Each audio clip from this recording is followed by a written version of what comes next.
नमस्कार दोस्तों, स्वागत है आपका हमारे चैनल पर। आज है 19 नवंबर और आज की प्रमुख समाचार। हर साल नवंबर को विश्व शौचालय दिवस मनाया जाता है। इसका मुख्य उद्देश्य सुरक्षित और स्वच्छ शौचालय की कमी से जूझ रही दुनिया की बड़ी आबादी के संघर्षों को उजागर करना है। खुले में शौचालय से गंभीर स्वास्थ्य संकट और पर्यावरण प्रदूषण होता है, जिससे हैजा, डायरिया जैसी बीमारियां फैलती है। दिल्ली के लाल किले मेट्रो स्टेशन के पास हुए धमाके की जांच में जम्मू कश्मीर के मौलवी इरफान अहमद का नाम सामने आया है। आरोप है कि उसने डॉक्टरों को कट्टरपंथी बनाया और जैश-ए-मोहम्मद के आतंकियों से संपर्क करवाया।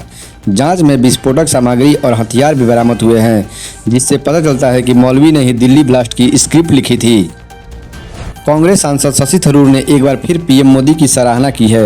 उन्होंने पीएम मोदी के उस भाषण की तारीफ की जिसमें 2035 तक भारत को मौकाले की मानसिक से मुक्त कराने की बात कही गई थी। थरूर ने सोशल मीडिया पर लिखा कि मोदी देश को गुलामी की मानसिकता से बाहर निकालने की कोशिश कर रहे हैं। लालू परिवार में बढ़ती दरार के बीच रोहिणी आचार्य ने एक वीडियो और पोस्ट की है। लालू जी के नाम पर सहानुभूति जताने वाले से जरूरतमंदों को किडनी दान करने की अपील की। रोहिणी ने अपने पिता को किडनी देने पर सवाल उठाने वालों की खुली बहस की चुनौती दी और उन्हें आलोचना पर निशाना साधा। उन्होंने किडनी दान को लेकर उपदेश देने वालों को भी कटाक्ष किया। ईरान ने 22 नवंबर से भारतीयों के लिए वीजा फ्री प्रवेश बंद कर दिया है। पहले पर्यटन को बढ़ावा देने के लिए यह सुविधा शुरू की गई थी, लेकिन कुछ घटनाओं के बाद जैसे कि फिरौती के लिए अपहरण, ईरान ने यह फैसला लिया। अब ईरान जाने के लिए भारतीयों को वीजा लेना होगा। मंत्रालय ने नागरिकों को सतर्क रहने की सलाह दी है। भारतीय महिला टीम को अगले महीने बांग्लादेश के खिलाफ वनडे और टी20 सीरीज खेलनी थी। इस सीरीज को बीसीसीआई ने अब स्थगित करने का फैसला किया है और इसका कारण बांग्लादेश में मौजूदा हालात है।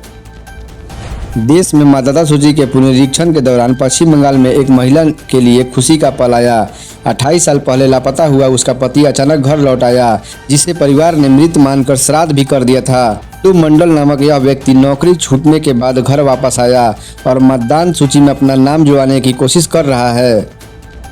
दिल्ली में वायु प्रदूषण के बढ़ते स्तर के बीच ग्रैप 4 लागू होने की अफवाहें सोशल मीडिया पर फैल रही थी। CAQM ने स्पष्ट किया है कि अभी तक ग्रैप 4 लागू नहीं किया गया है। अफवाहों से लोगों में भ्रम और चिंता का माहौल है। ये CAQM ने स्पष्टीकरण से दूर किया गया। किसानों के खाते में बुधवार को प्रधानमंत्री किसान सम्मान निधि योजना की 21वीं किस्त जारी की जाएगी। जिला स्तरीय मुख्य कार्यालय आज दोपहर 1 बजे से 3 बजे तक बहजोई स्थित कलेक्ट्रेट सभागार में आयोजित होगा। प्रधानमंत्री मोदी द्वारा किए जाने वाले प्रत्यक्ष हस्तांतरण कार्यक्रम का लाइव प्रसारण देखा जाएगा। यह प्रसारण तमिलनाडु राज्य के कोयम्बटूर से किया जाएगा। प्रवर्तन निर्देशालय ने विंजो और गेम्सक्राफ्ट नामक गेमिंग कंपनियों के कार्यालय पर छापा मारा। यह कार्रवाई धोखाधड़ी, हेरफेर और मनी लॉन्ड्रिंग के आरोपों के चलते की गई। कुल 11 स्थानों पर तलाशी जारी है, जिसमें कंपनियों के प्रमुख अधिकारियों के आवास भी शामिल है। आरोप है कि इन कंपनियों ने गेमिंग में हेरफेर करके अवैध रूप से मुनाफा कमाया। सुप्रीम कोर्ट ने केंद्र को पर्यावरणीय मापदंडों का उल्लंघन करने वाली परियोजनाओं को व्यापी मंजूरी देने से रोकने वाले अपने पहले के फैसले को पलट दिया है। मुख्य न्यायाधीश की पीठ ने बहुमत से यह निर्णय लिया। न्यायमूर्ति भुयान ने असहमति जताई और कहा कि पूर्वव्यापी मंजूरी पर्यावरण कानून में अज्ञात है।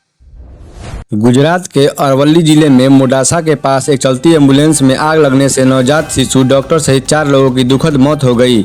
यह घटना मोडासा धनसुरा रोड पर हुई, जब बच्चे को अहमदाबाद ले जाया जा रहा था। आग लगने का कारण अज्ञात है, पुलिस जांच कर रही है।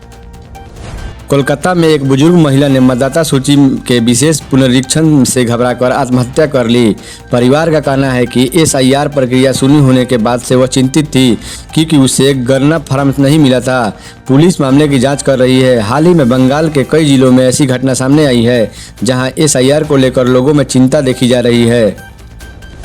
डिजिटल अपराध गिरोह युवाओं और खासकर जेन जी को ड्रग्स तस्करी के लिए निशाना बना रहे हैं। सोशल मीडिया प्लेटफॉर्म जैसे इंस्टाग्राम और टेलीग्राम का उपयोग करके उन्हें महंगे उपहारों और विदेश यात्राओं और रातों रात अमीर बनने के सपने दिखाकर फंसाया जाता है। यह रॉकेट दुनिया भर में सक्रिय है और सख्त कानून के बावजूद तस्करों के लिए युवाओं तक पहुंचना आसान हो गया है। रूस और यूक्रेन के बीच चल रहे 3 साल के युद्ध के बीच यूक्रेन ने रूस का मुकाबला करने के लिए फ्रांस के साथ एक बड़ी डील साइन की है। इस समझौते के तहत यूक्रेन अगले 10 सालों में फ्रांस से 10 राफेल लड़ाकू विमान, ड्रोन और एयर डिफेंस सिस्टम खरीदेगा। ऐतिहासिक डील पर यूक्रेन के राष्ट्रपति वोलोदिमीर जेलेंस्की और फ्रांस के राष्ट्रपति एमेनुएल मैक्रों ने हस्ताक्षर किए हैं। रूसी राष्ट्रपति व्लादिमीर पुतिन की भारत यात्रा से पहले विदेश मंत्री एस जयशंकर ने मॉस्को में अपने समकक्ष सर्गेई लाव्रोव से मुलाकात की। दोनों देशों के बीच कई समझौते और परियोजनाओं पर चर्चा चल रही है। जयशंकर ने कहा है कि भारत शांति स्थापित करने के प्रयासों का समर्थन करता है। उन्होंने भारत रूस संबंधों को अंतर्राष्ट्रीय संबंधों से स्थिरता का कारण बताया। जयशंकर एसडीओ बैठक में भाग लेने रूस पहुंचे हैं।